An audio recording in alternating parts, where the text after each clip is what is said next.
Friends, સ્વાગત છે તમારું મારા કિચનમાં, જેમાં આજે આપણે બનાવીશું બનાના ચોકલેટ મફિન્સ।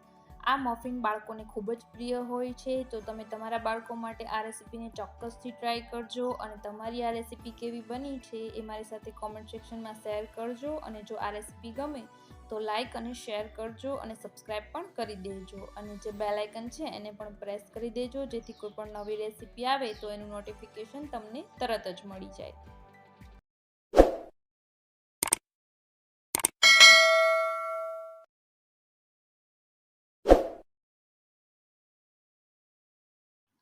તો મફિન્સ આપણે ઓવન વગર આ રીતે કડાઈમાં જ બનાવશું। તો એના માટે મેં એક નોનસ્ટિક કડાઈ લીધી છે અને તેની અંદર એક સ્ટેન્ડ રાખી દીધેલું છે અને અહીંયા મેં આ રીતે જે મફિનના પેપર કપ આવે છે એ લીધા છે। અને જો તમારી પાસે એ ન હોય તો તમે આ રીતની જે ચાટ બાસ્કેટની વાટકીઓ આવે છે અથવા તો નોર્મલ વાટકીઓ પણ તમે રાખી શકો છો, અથવા તો તમે જે ચાના કપ આવે છે, જે પેપર કપ આવે છે એમાં પણ બનાવી શકો છો। જો તમારી પાસેથી આમાંથી કંઈ પણ વસ્તુ અવેલેબલ ન હોય તો તમે આ રીતે ચાના જે કપ આવે છે એમાં પણ બનાવી શકો। તો ચોકલેટ બનાના મફિન્સ બનાવવા માટે સૌથી પહેલાં અહીંયા હાફ કપ જેટલી મેં એકદમ મોળી છાશ લીધેલી છે। ખાટી ન હોય એનું ખાસ ધ્યાન રાખજો અને એમાં 1 ટેબલ સ્પૂન જેટલું આપણે વિનેગર નાખી દઈશું અને એને મિક્સ કરી અને થોડી વાર સાઈડ પર રાખી દઈશું। ત્યાં સુધીમાં આપણે બીજી તૈયારી કરી લઈશું। તો અહીંયા મેં એક બાઉલ લઈ લીધેલું છે અને એમાં આપણે એકદમ પાકી ગયેલું હોય એવું કેળું લઈશું। તમારી ઘરમાં જો પાકા કેળા વધેલા હોય તો એ લેવાના, જનરલી એ કોઈ ખાવાનું પસંદ નથી કરતું, તો એનો આ રીતે સારી રીતે ઉપયોગ કરી શકાય છે। તો એને આપણે ચમચી કે ફોકની મદદથી સારી રીતે એને મેશ કરી લઈશું। આ રીતે એકદમ સરસ મેશ થઈ જાય એટલે આપણે તેમાં હાફ કપ દળેલી ખાંડ નાખી દઈશું।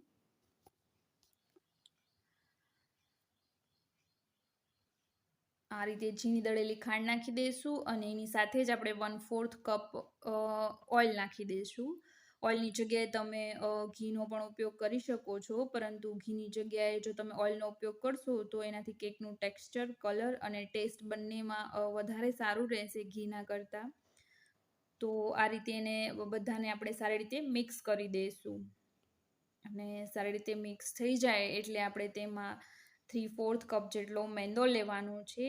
3/4 કપ એટલે કે આખો જે કપ હોય એના 3 ભાગનો મેંદો લેશું અને 1 ભાગનો એટલે કે 1/4 કપ આપણે કોકો પાવડર લેશું અને સાથે જ એમાં આપણે 1 ટીસ્પૂન જેટલો બેકિંગ પાવડર ઉમેરી દઈશું અને 1/4 ટીસ્પૂન જે હોય એની અડધી ચમચી આપણે બેકિંગ સોડા લેવાનો છે, એટલે કે 1/8 ટીસ્પૂન થઈ જશે અને આ બધાને સારી રીતે આપણે ચાળી લેવાનું છે। ચાળવાનું પણ કમ્પલસરી છે। આ સ્ટેપને તમે બિલકુલ પણ સ્કીપ નહીં કરતા, એમાંથી જે કચરો આવે એ ચડાય અને બહાર નીકળી જાય આ રીતના, એટલે આપણી કેક પણ સારી રીતે ફૂલાય છે। અને આ જે ચલાવવાની રીત છે, વચ્ચે ગોળ ફેરવી અને વચ્ચે જે આ રીતે ચલાવું છું એને કટ એન્ડ ફોલ્ડ મેથડ કહેવામાં આવે છે। કેક માટે હંમેશા આ મેથડમાં જ ચલાવવું અને બાકી જે બટર મિલ્ક રાખેલું એને પણ હવે આપણે એમાં એડ કરી દઈશું અને ફરીથી જ આપણે કટ એન્ડ ફોલ્ડ મેથડથી એને ચલાવીને એક સ્મૂથ બેટર તૈયાર કરી લેશું। તો આ રીતે આપણું એક સરસ મજાનું સ્મૂથલી બેટર હવે તૈયાર થઈ ગયું છે। તો આપણે જે પેપર કપ રેડી કર્યા છે એમાં આપણે એને ભરી દઈએ। જ્યારે પણ તમે બેટરને મોલ્ડમાં કે આ રીતે પેપર કપમાં એડ કરો ત્યારે આખા નહીં ભરી દેવાના, એ ફૂલાય અને એને ફૂલાવા માટે થોડી સ્પેસ રાખવાની। એટલે આપણે અહીંયા અડધા કપથી થોડું ઉપર જે બેટર છે એને એમાં નાખી દઈશું અને બાકીની થોડી જગ્યા રાખી દઈશું, જેથી એ ફૂલાય અને બહાર ન નીકળે। તો આ રીતે આપણે બધા જ પેપર કપમાં બેટરને નાખી દઈશું અને સાથે જ આપણે ગેસને પણ સ્ટાર્ટ કરી દેવાનું છે।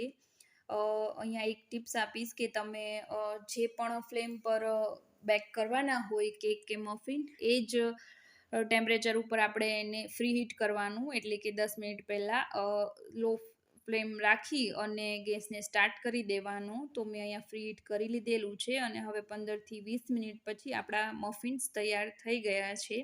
તો એને એક વખત ચેક કરી લઈએ।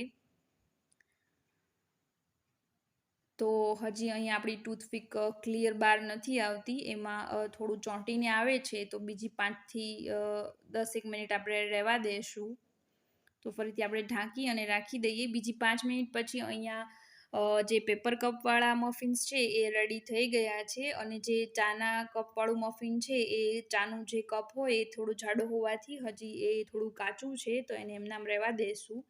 અને બાકીની જે બીજી બેન્ચ છે એને પણ આપણે સાથે આ રીતે ગોઠવી દઈશું. ઉપર મેં અહીંયા ચોકલેટ્સ ચિપ્સ નાખેલી છે. જો તમારે અવેલેબલ હોય તો તમે નાખી શકો છો, અથવા તો સ્કીપ પણ કરી શકો છો. અને આ જે પેપર કપમાં છે ચાના કપ જાડા હોવાથી એને 30 થી 35 મિનિટમાં એ તૈયાર થશે. તો આ રીતે પેપર કપ પતલા હોવાથી એ જલ્દીથી તૈયાર થઈ જાય છે. તમે જોઈ શકો છો એમ સારી રીતે ફૂલાઈ અને તૈયાર થઈ ગયા છે. અને બીજી 35 મિનિટ પછી આપણા જે બીજી બેન્ચમાં આપણે બેટર નાખી અને મફિન બનાવેલા એ પણ તૈયાર થઈ ગયા છે. તમે જોઈ શકો છો એમ એ એકદમ સ્પોન્જી બન્યા છે અને સાથે જ જાળીદાર પણ બન્યા છે. તો તમે પણ તમારા બાળકો માટે આ રેસીપીને ચોક્કસથી ટ્રાય કરજો. અહીંયા હું તમને બતાવું કે એ કેટલા સ્મૂથ, સોફ્ટ અને જાળીદાર બન્યા છે. તમે એની જાળી જોઈ શકો છો. તો જો તમારા ઘરમાં પણ પાકા કેળા વધતા હોય, કોઈ જમતું ન હોય, તો તમે પાકા કેળાનો આ રીતે મફિનમાં સારી રીતે ઉપયોગ કરી શકો છો. આ જે ચાના કપમાં બનાવેલા એ મફિન્સ છે એ પણ એકદમ સોફ્ટ બન્યા છે.